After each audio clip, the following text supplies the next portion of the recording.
So we're going. So welcome to our humble chapeau. Yeah. So this is actually a presentation that we did last year at two of the IFMA facility fusions, one in Ottawa and one in DC.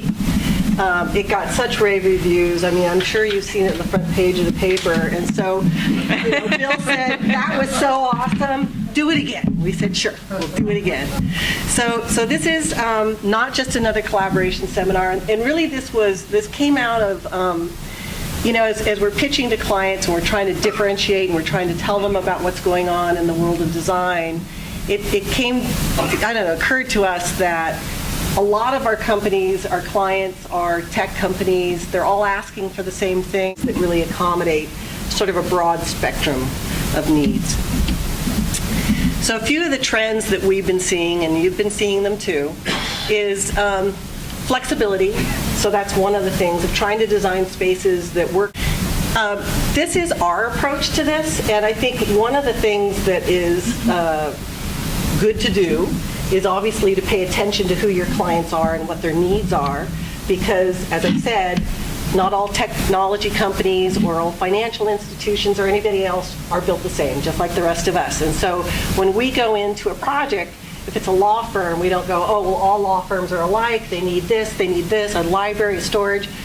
They might, but maybe they don't need that. So our whole process is really about getting to know them, engaging with them, empathizing with what their issues are, really understanding things, and then starting to benchmark, here's where you are today, and here's some of the things of where you want to be. And we've had clients like, they all want to collaborate, and they all want to innovate, and they want to do it better than anybody else. And by the way, and they all want to do it differently. Right, and they want to recruit all the same people.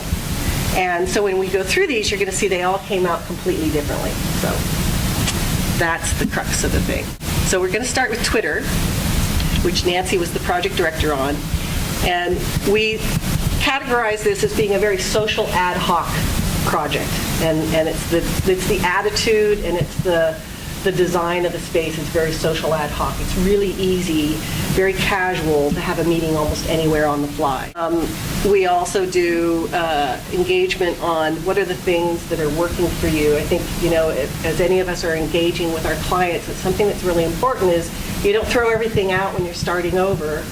Let's keep the things that are working. Let's toss things that are, suck, and let's create the things that you don't have today that you really need. So this is Twitter before, and they were in startup, right, Nancy? They were in startup. They were at Folsom Street and 6th, right. And this is when we first walked into Twitter. This is how they looked. So there they are today with their high panels, and yeah, it's unprofessional photography, so it's unfair. It's a little dark. And why don't you get into the planning of this? And this is a typical floor at Twitter. They're at 1355 Market. It is the old Furniture Mart space. For all of you who don't know, but I don't think there's anybody who doesn't know anymore. And they basically started off by taking about 5 floors of that building. And those floor plates are 85,000 square feet. Huge. And these little booths are set up so that they can collaborate in here, and there's always food. And they have these big kitchenettes where they gather and have food. And they have gaming areas where they gather. And we really use the large floor plate, but we had to figure out how to organize it.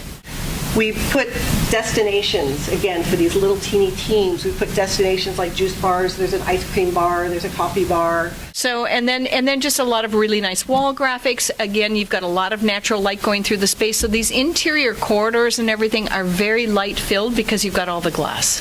What's interesting is we just did a video there, and I was videotaping, or the videographer guy was videotaping, but I was taking a picture of a diagram, and this senior engineer came up, and she's going, what are you guys doing? I said, well, we're doing this video, we're the architects. She goes, we love this space. I'm like, where's the videographer guy? I've got to get this woman on tape. She goes, this is so great, because everything about this space says it belongs to you. Now that they're here, how many of them want to go back to the way they were? And she said, maybe 20, which is here. So out of 500 people, that's a pretty good approval rate. It's like 96, 98%, right? But the biggest things I think that were a benefit to them that this really achieved were the things they told us they wanted. Repeated out-of-the-box thinking. I mean, new ideas, exchange of ideas, and reduce the engineering cycle. Get it to market faster. Right. Figure out how to do it. Do it fast. So those are the 3 case studies. Again, not all of these are for everybody, but there's some really interesting, I think, really interesting ideas that